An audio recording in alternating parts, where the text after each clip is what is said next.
Hola, y en este video te muestro cómo cambiar el idioma en Garmin Instinct 2.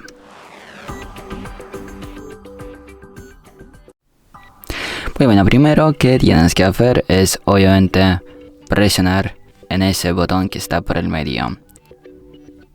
Luego tenemos que bajar hacia abajo en última opción,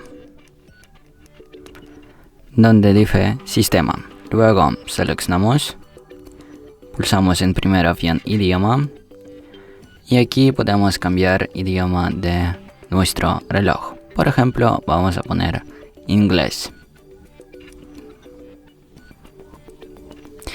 Y bueno, si te gusta el vídeo, si esta información ha sido útil para ti, deja un me gusta y no olvides a suscribirse al canal. Hasta luego.